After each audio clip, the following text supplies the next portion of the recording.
Welcome to the Less Stressed Life podcast. This is your host, Krista Bigler, private practice integrative nutritionist, helping people across the U.S. reverse digestive issues, eczema, and autoimmunity via phone and video consult. To learn more, visit lessstressednutrition.com. Now, on to the show.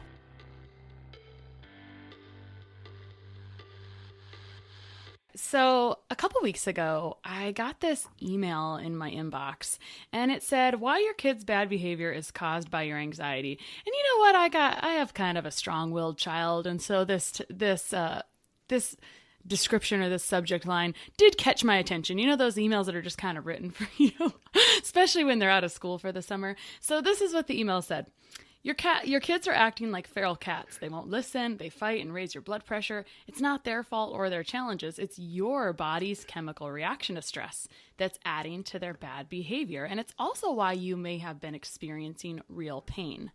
Noted spine surgeon Dr. David Hanscom will explain the connection between your anxiety and surges of body chemicals and reveal how you can train your body to control these surges even when stress comes from your kids. I thought this guy sounded fantastic, like a fantastic addition to the show.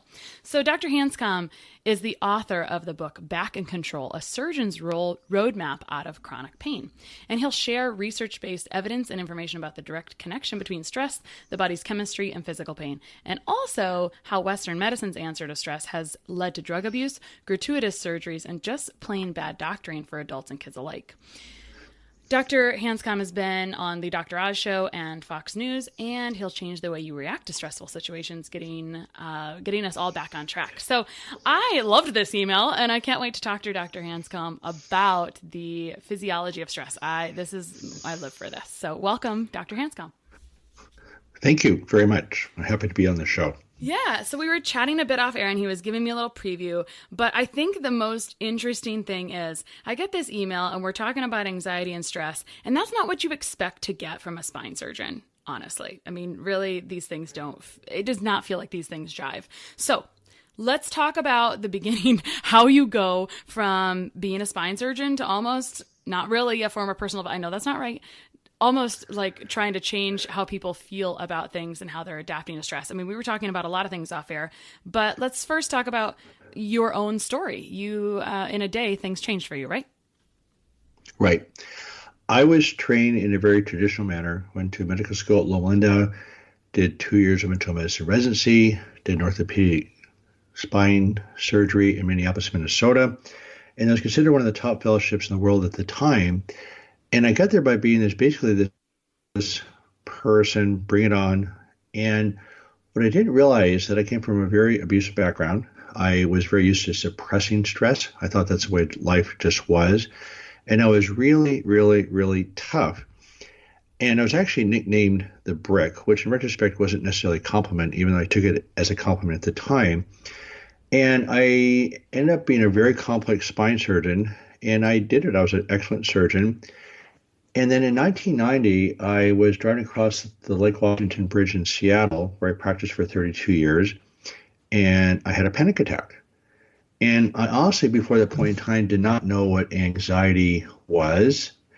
And my thing was, in fact, I was so unattached to anxiety that I had a patient come in during my residency that had anxiety disorder. I had to go to my textbooks and look up the term. I didn't know what it meant. So I went from that level of being separated from my anxiety to a panic attack. And for the next 15 years, I developed severe anxiety, chronic pain, etc. And it was a disaster. It was just unbelievable. I still managed to stay practicing, but I just kept sinking deeper and deeper and deeper. And of course, being a physician, I tried everything, including 13 solid years of psychotherapy, and nothing worked. It just kept getting worse. And so it was just puzzling me to go in one day from no anxiety to extreme anxiety. I thought anxiety was a psychological issue, and it's actually not. And so what happened is that I came out of it pretty much by accident in 2003. It took me another 5 years to figure out a little bit what happened. In 2011, I heard a lecture by Dr. Howard Schubner out of Detroit about the whole what's called mind-body syndrome. And there's over 30 symptoms, physical symptoms of chronic pain. I had 17 of them at the same time. And I'm going, what? And anyway, within a day, I figured out exactly what was going on. Then the neuroscience research the last 5 years has been very, very compelling as to the nature of chronic pain and is actually a solvable problem, whereas most of medicine looks at it as something to be managed or dealt with or tolerated. But I've watched over 1,000 patients now go to pain-free, and I say that tongue-in-cheek because life just does keep coming at you, but they're not trapped by chronic pain anymore. And I'm one of those stories. I went from extreme chronic pain. Turns out mental pain is a bigger problem, by the way. We'll talk about that in a second. But not only am I fine, my anxiety has dropped dramatically, but I'm also thriving at a level I didn't know existed. And that's what happens to most of my patients is once they escape the grips of anxiety, they get to thrive at a level they never thrived before they had the chronic pain. So this is in the 90s, right? I don't remember which year you said. It's 1990. 1990, yeah. Yep. You're driving across the bridge. You have a panic attack. I'm nervous for all the other drivers around you. But you say you figured out what the problem was in a day. I guess this is a smart guy.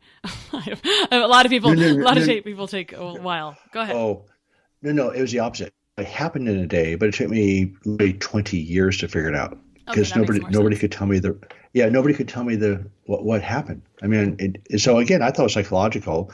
And I was very serious, obviously I had a career and was just starting out in a young family. So I was extremely serious about trying to find out what the problem was, but nobody could tell me the answer. And so in defense of the medical profession, none of us are trained in the tools it takes to solve chronic pain.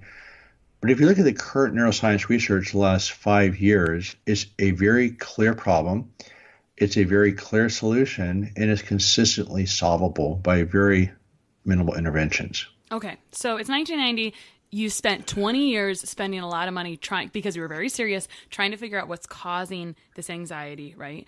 Right. Which kind of took you to your knees a little bit and is a big chunk of life, quite frankly. Yep. So, but then you just said recently that you retired. So let's talk about that, and then we'll talk about more of the story and how you unraveled this. So you retired recently, and that did not cause the decrease in the stress. That was more of a voluntary decision.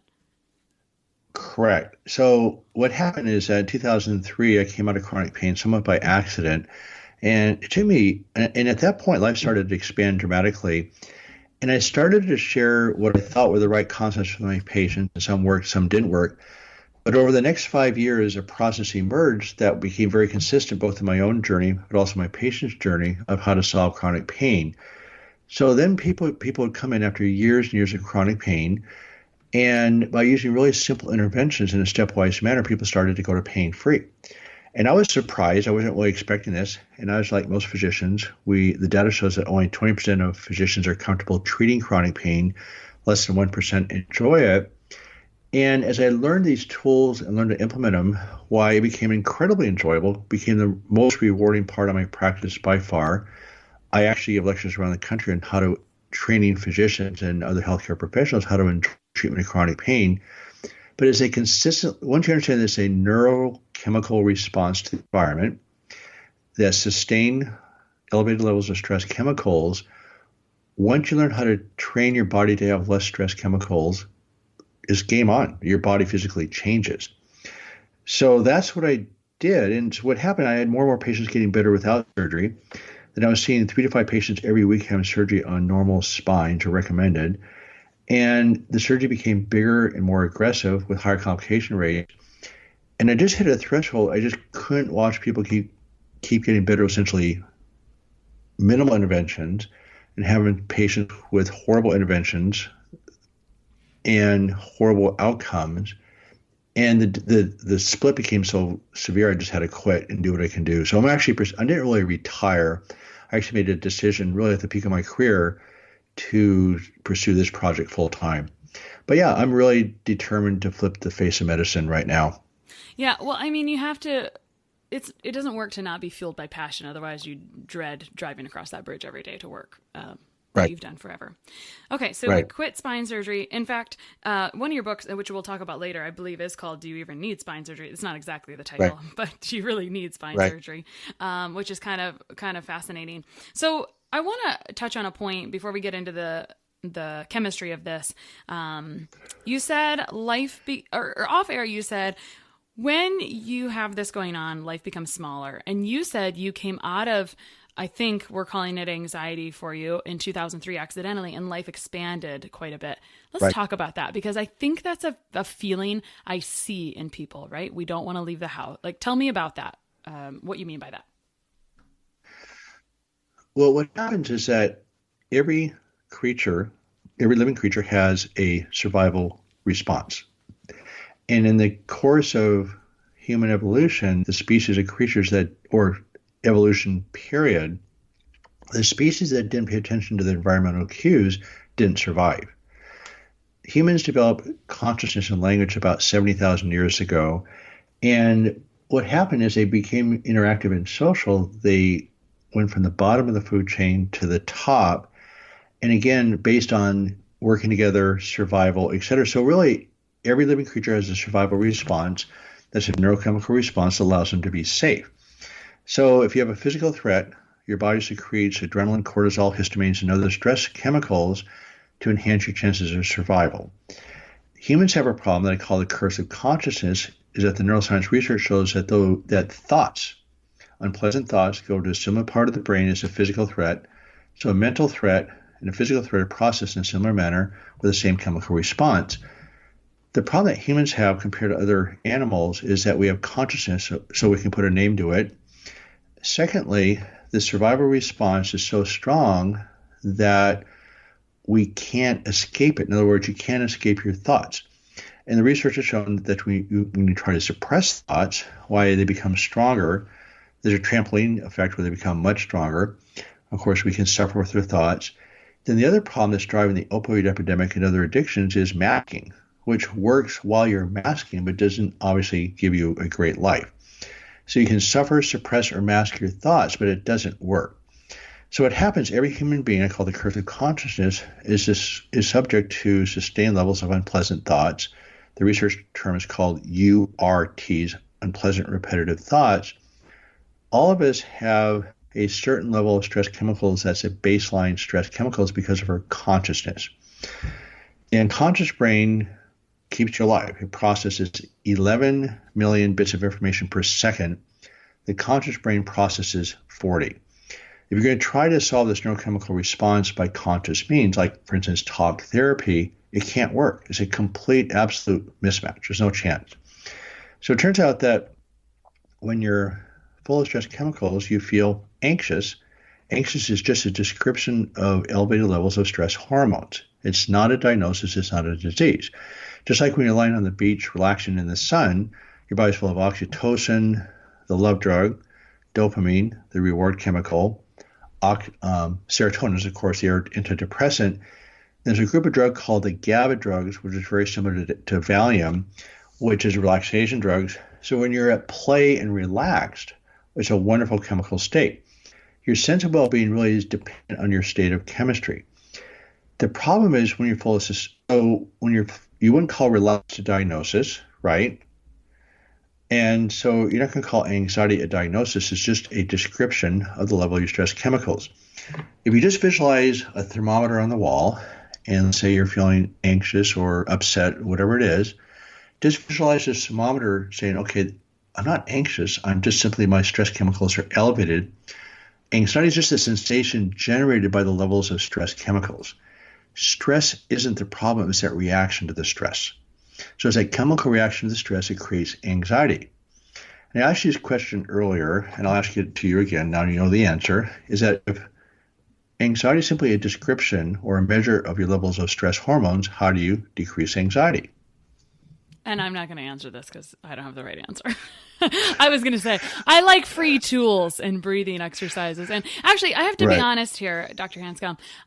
When I started working with gut health issues, I was unprepared for the level of anxiety that I was met with clients. And so I had to scramble to find resources for people quickly, right? And when people are messaging me and telling me about having panic attacks, like the 20% of physicians that don't feel comfortable treating chronic pain, I mean, I don't feel like that was something I was trained to work on, right? It was just Right. a side effect of the conditions. Right. But go ahead.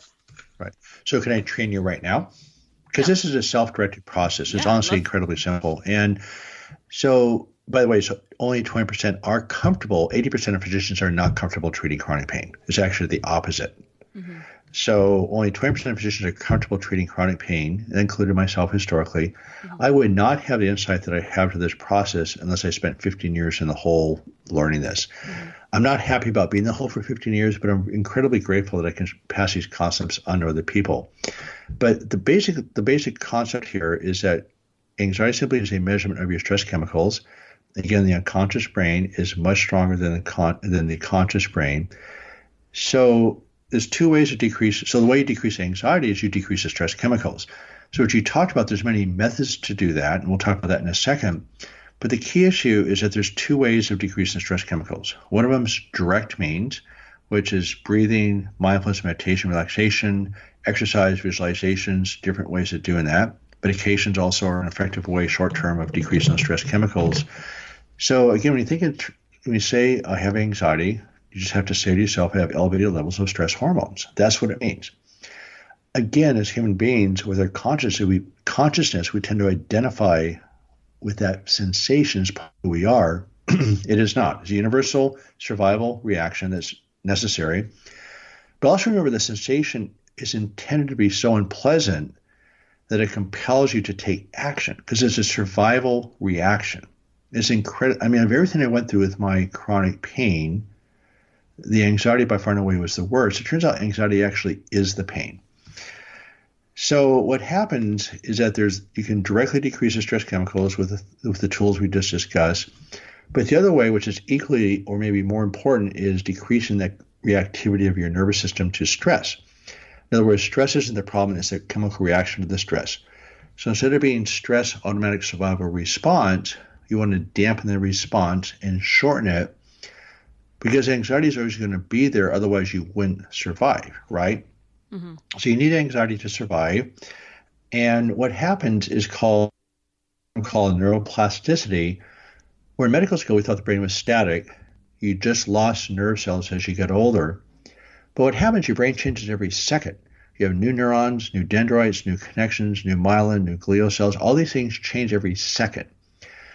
What happens is that we call it neuroplasticity. Instead of being stress, automatic survival response, you basically start substituting the response.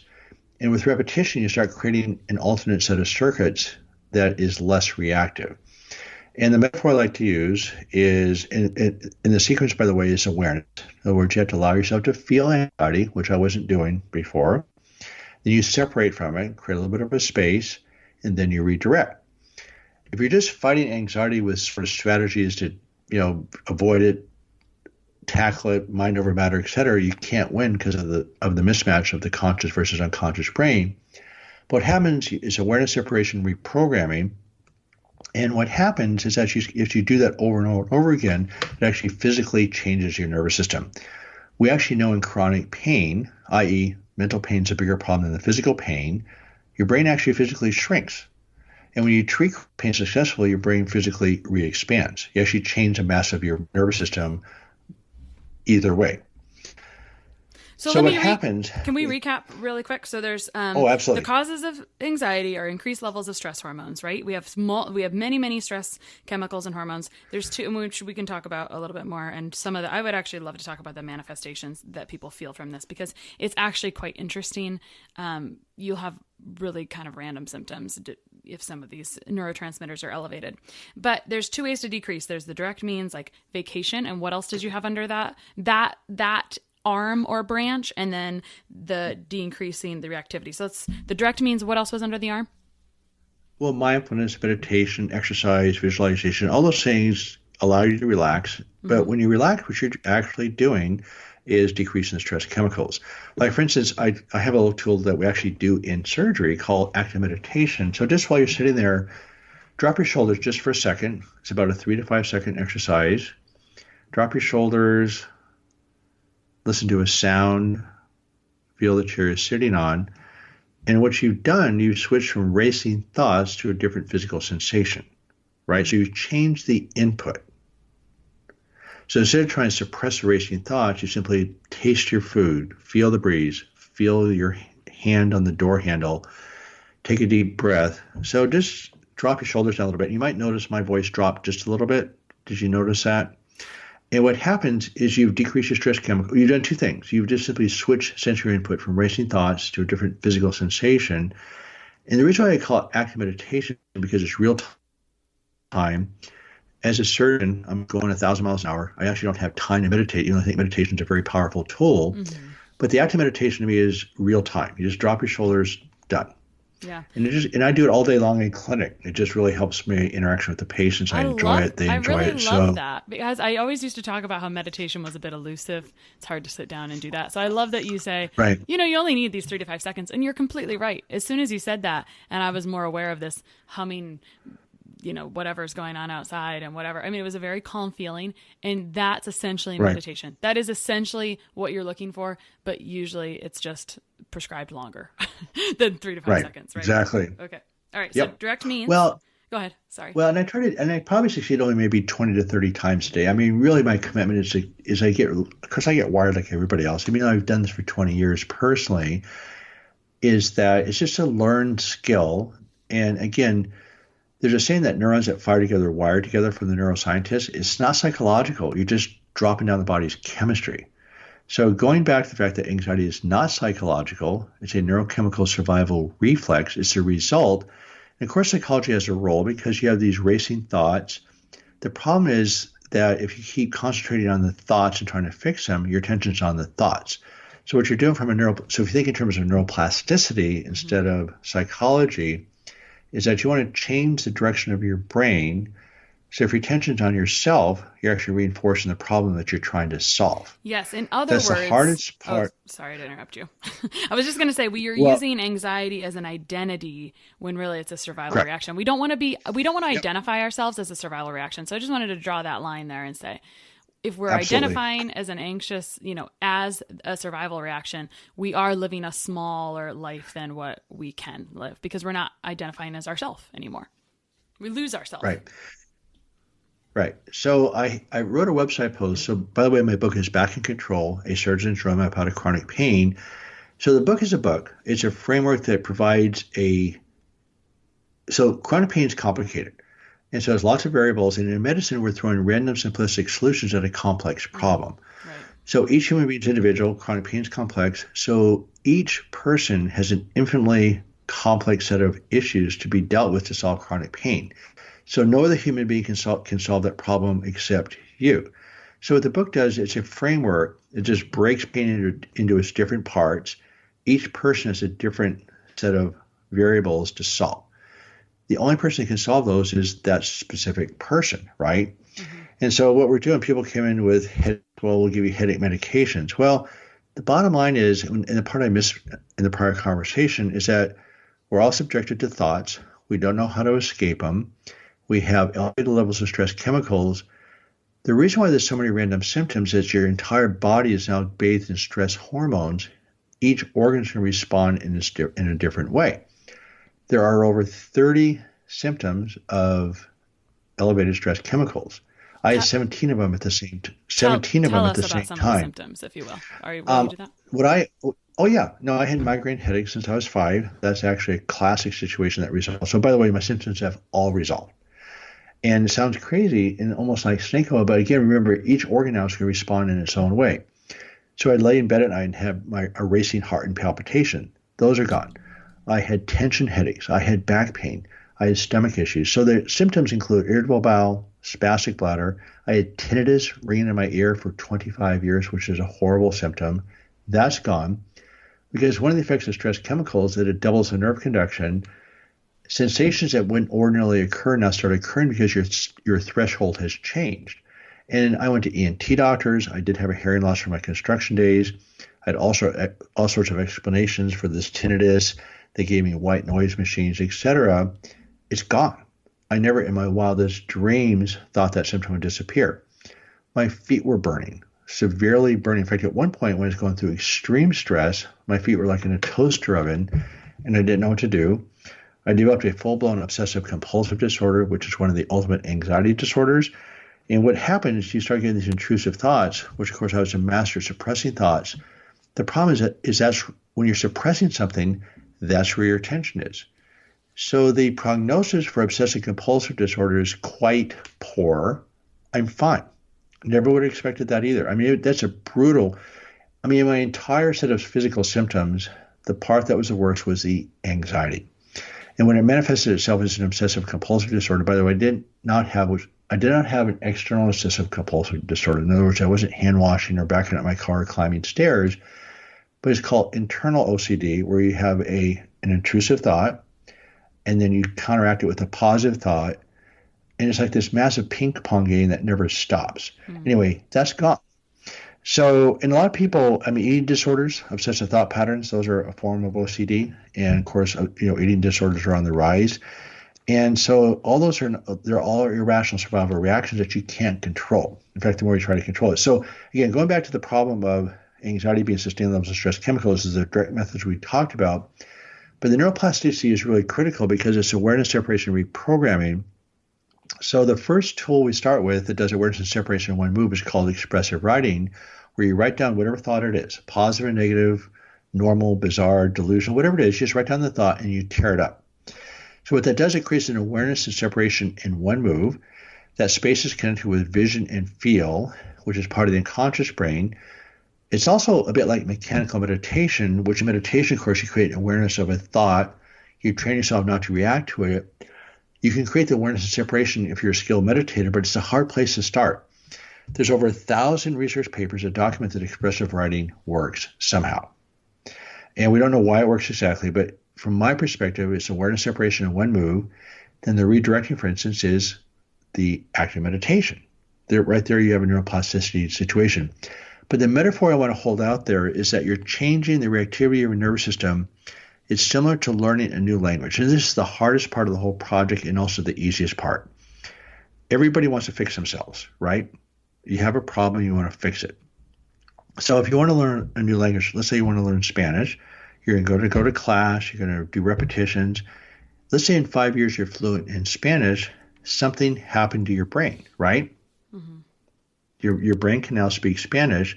So there's new connections, new dendrites, new cells. Something happens, your nervous system now can speak Spanish. But you didn't. I'm obsessed with this analogy, by the way. Just want to throw that out there. Okay. Great analogy. But you didn't learn Spanish by trying not to speak English, right? So by just not speaking English, Spanish didn't emerge. And so the same thing with chronic pain. Remember, the default language is survival. That's adrenaline, cortisol, histamines, and they're the stress chemicals. So that's the default language. And so we keep trying to fix that. And the reality is you want to create a vision of what you want your life to look like and pursue it. Just like you pursued Spanish, you need to pursue a new language, which I call an enjoyable life. And so it's good food, good wine, good friends. And it's not obsessively pursuing this to avoid the anxiety. It's just what do I want my life to look like? And you start moving forward with that vision, with or without your pain. The hardest part, including myself, even still 20 years later, is we want to fix the anxiety.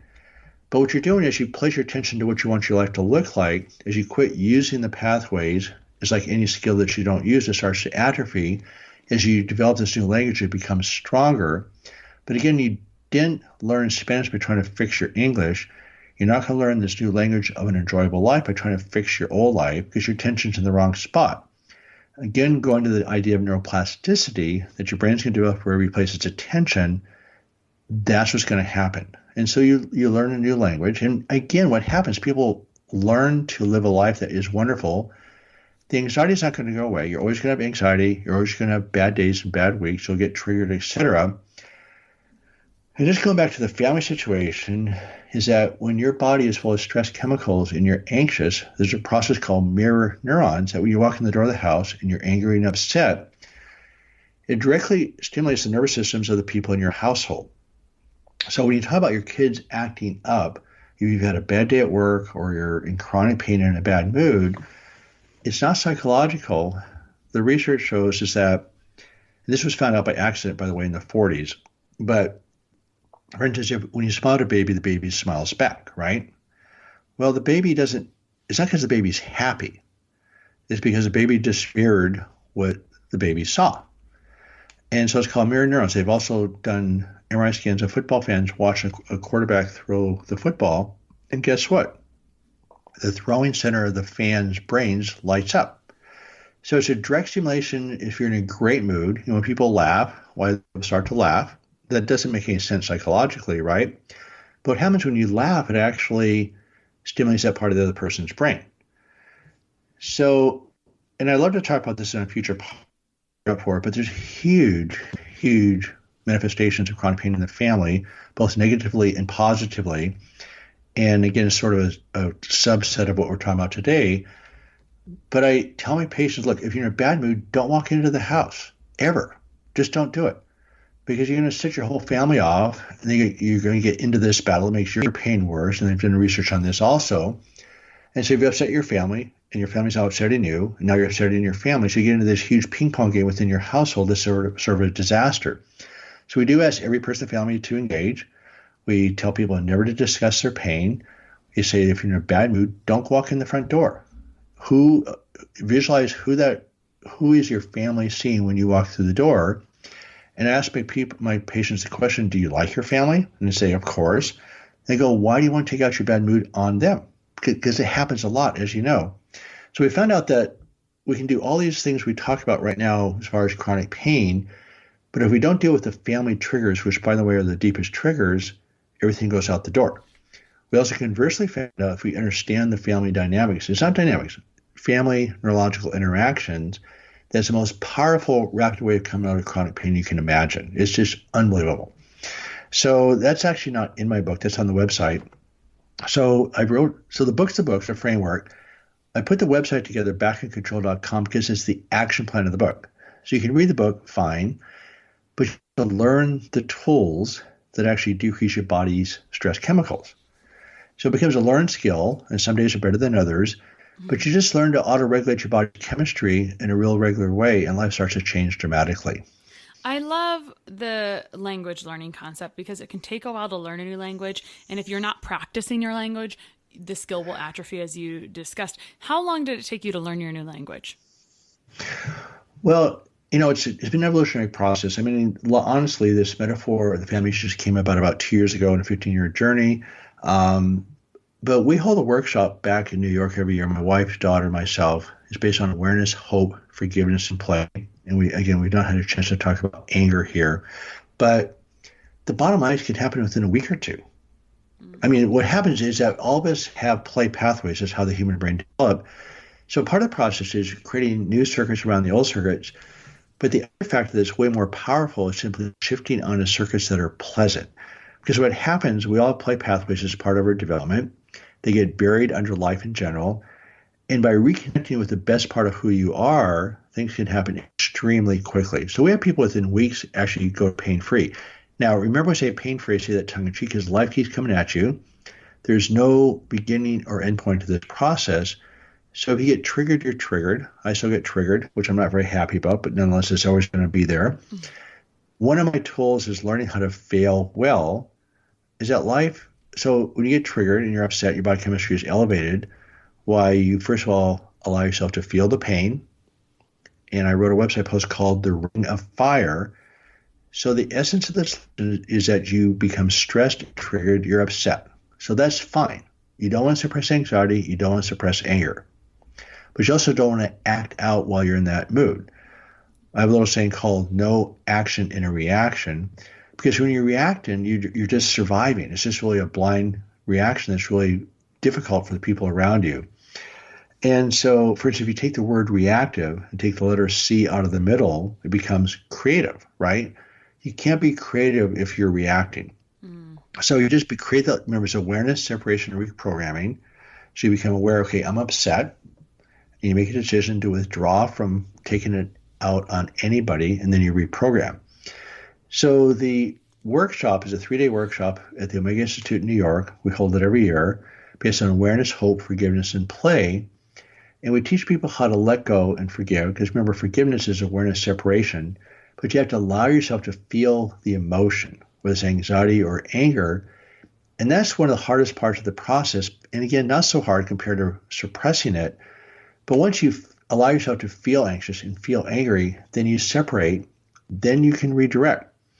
So the ring of fire is that the green ring in the center is just being.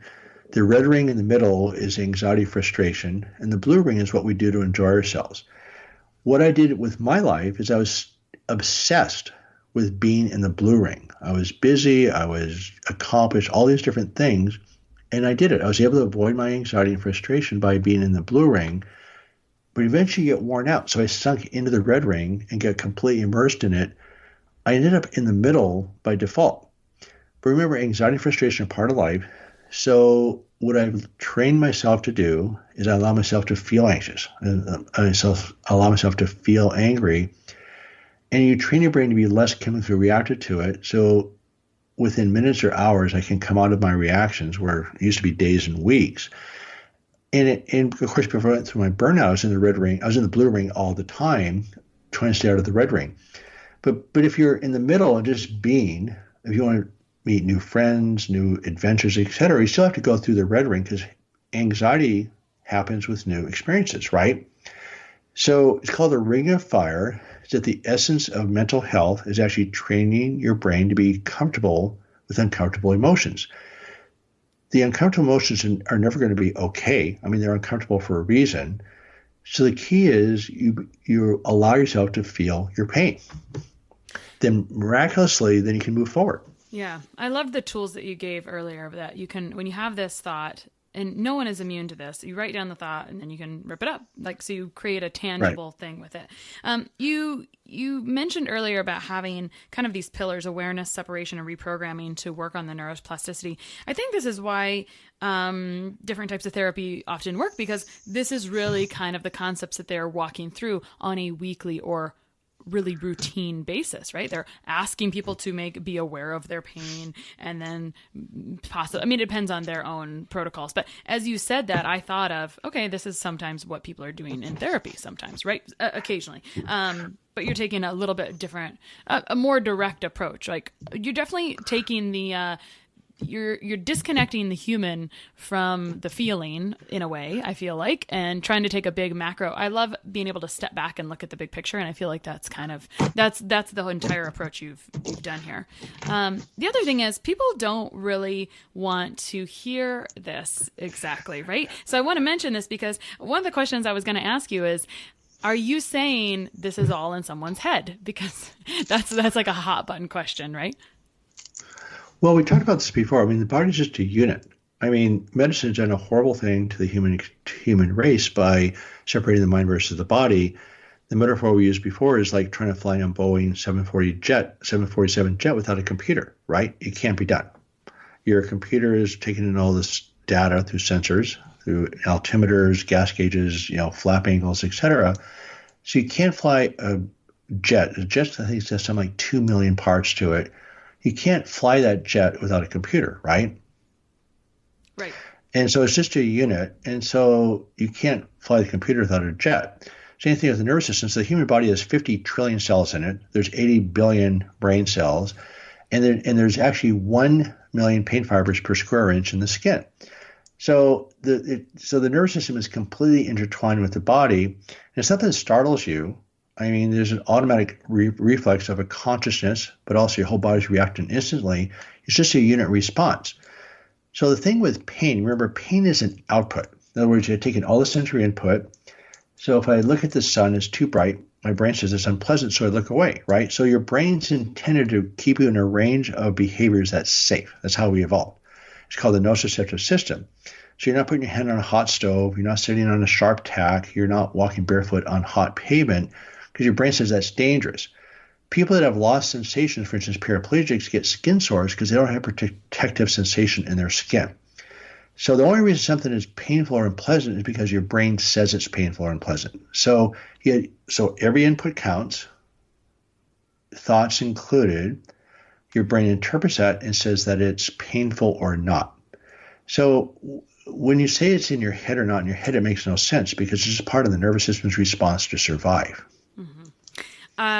So we were talking off air about autoimmunity always having this stress foundation almost. And I think I've never talked to someone with an autoimmune condition that didn't have a big pile of stress somewhere. So even though people don't always want to talk about stress, or it's the less sexy version of what we're not even stress or anxiety, it's a less sexy thing to talk about as how can you fix this on your own? It needs to be done, because if you don't fix it, you continue to have these symptoms.